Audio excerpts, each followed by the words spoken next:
Hello, everyone. My name is Tom Allen, Principal Consultant at Foresite, and this is Foresite Friday.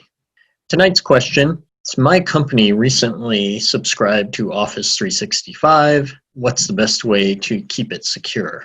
First of all, let's go back. Office 365 has now been rebranded as Microsoft 365. For the purpose of being accurate, we will call it Microsoft 365. So if you've just joined Microsoft 365, it's a pretty mature platform, pretty good security, probably similar to security features of Google and G Suite. But there are a few things. We're going to talk about 5 things you could do right away to make your Microsoft 365 subscription a little more secure. So the first way is MFA for all the things. Multi-factor authentication, very critical and very important for security of the cloud, because anyone could get to your tenant from anywhere on the internet. So all they need is a compromised password, and then they can get into your email. They could do malicious things. They could send junk mail. They could read your emails, things like that. So we definitely want MFA for all the things.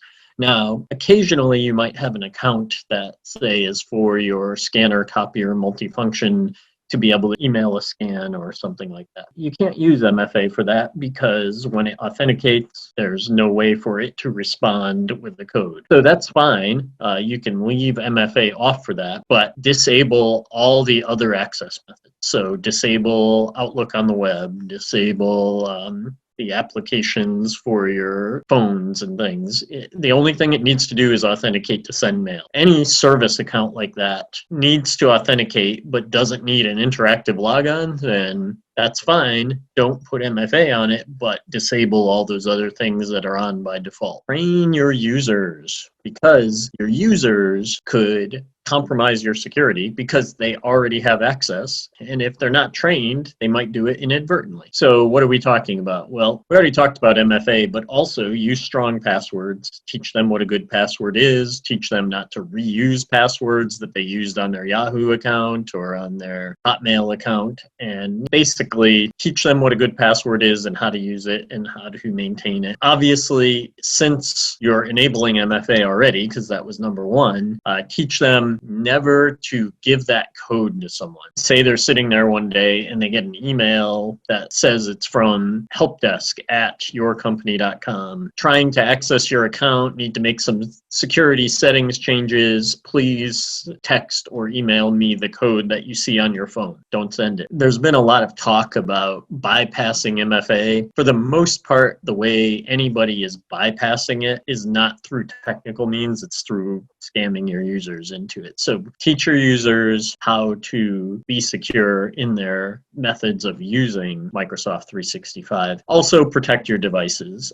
Make sure that they require a passcode and they're not left unlocked all the time. Make sure that your Windows or Mac OSs have antivirus, all the standard security stuff, but make sure your users are trained. That's number 2. 3, use dedicated administrator accounts. Now, your administrator has the keys to the kingdom, is the emperor of all things Microsoft 365 tenant. That administrator account is the most valuable account that threat actors would love to get a hold of. How does it help to use a dedicated account? If I log onto my computer and I log into Outlook or I log into Outlook on the web using my standard account, and something malicious has happened on my computer where someone's recording keystrokes, where someone's able to access my computer, now they have access to the full tenant. If they've hacked my computer and I'm logged in as administrator, they have the whole tenant. If you have a separate account that's just an admin account, and only when you're going to do the admin things in the tenant do you ever use that account, the attack vector gets much smaller. They have to catch you. Not only do they have to get on your computer somehow, but they have to catch you when you're using that account. If you're using it every day and if it's always open, then it's easier for them. So that's why we want to use dedicated accounts. And some might say, well, I need another subscription. I have to pay for it. Not necessarily. We won't go into all the details, but the account may not need a mailbox. And if it doesn't need a mailbox, then you don't need to pay for it. You don't need a license tied to it, and you could still administer your tenant. Another thing that needs to be said. Don't make one generic admin account and give it to 5 admins. Every admin should have a unique generic account that can be tied to them. And the reason is accountability. So if I have an administrator account that I call global admin that 5 different people use, and then something bad happens and I look at the logs and global admin did it, who was compromised? Who was it? Which one? We don't know. So it's a lot harder to forensicate. Standard account is the day-to-day. Admin account is used only when administrating. All right, moving on to 4. Raise the level of your malware protection.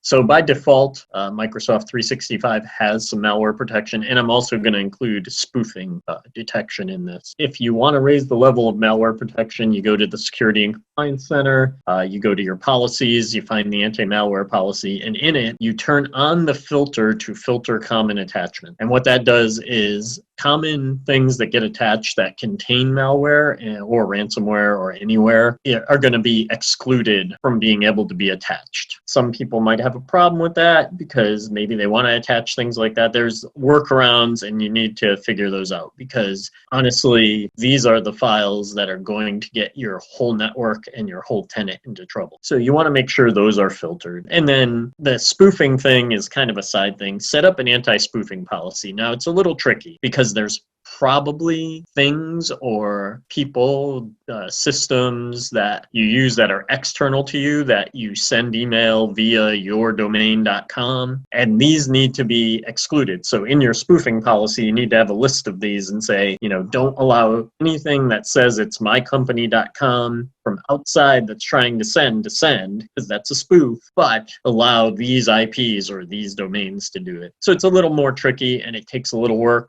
You're probably going to have things that get blocked that you want to get through, and then you're going to have to, on a case-by-case basis, adjust your list of what's allowed, but it's worth it because spoofing is one of the biggest ways the threat actors are getting through. And so anti-spoofing you can do so easily in Microsoft 365 should be done. 5th way of protecting your tenant is stop auto forwarding for email. So what does that mean? Someone can go in if they get into your tenant and can say, every mailbox, deliver the message that you get to the mailbox, but also forward it to badperson@gmail.com. And then they're getting copies of every email sent to you, and they're able to read them. They're able to learn things about your business and pretext and context their attempts to harm your company that way. Also, auto forwarding can stop insider threats because sometimes you have a user that's disgruntled, they're planning to leave the company, so in the meantime, they're forwarding all their mail to Gmail.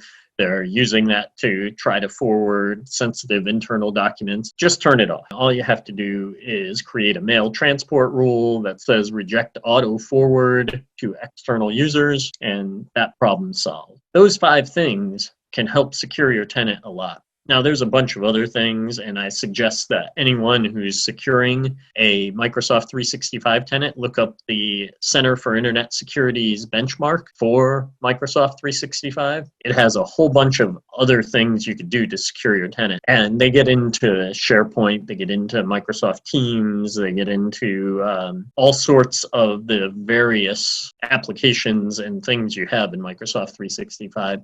Today, these 5 things, we focused on email. MFA for all the things, train your users, dedicated admin accounts, raise the level of malware protection and spoofing protection, and stop auto forwarding for email. But there's a bonus. If you have a premium account, there's 2 other things you can do that will make you a lot more secure. So you can turn on advanced threat protection and use something called safe attachments and safe links. Now what these do is every email that comes in that has a link or an attachment gets what they call sandboxed. So basically Microsoft takes that attachment or that link, they send it up to a system in the cloud that's isolated from everything, and they execute that attachment. And they're able to identify if that attachment or that link is malicious. If it is, they will not allow your users to see it or use it. If we could stop the threat from ever getting there, why wouldn't you? I'd rather know my users are protected than say I feel confident that I trained them well enough to be protected. I would add those as bonuses to this. So that would be 7 things for the premium account. But like I said, there's a whole lot more in your CIS benchmarks. So look that up on Google, find it. And also, I mentioned at the beginning of this, there's probably very similar things for G Suite. I would imagine that any of these messaging suites that are available online, they kind of have the same threats, right? Is the fact that they're available online. So all the protections you can do, you're better off. Well, that's it. Microsoft 365 security. If you have a question for Foresite Friday, email WFH or work from home at foresite.com works, FORESITE.com. Thank you again. Have a great weekend.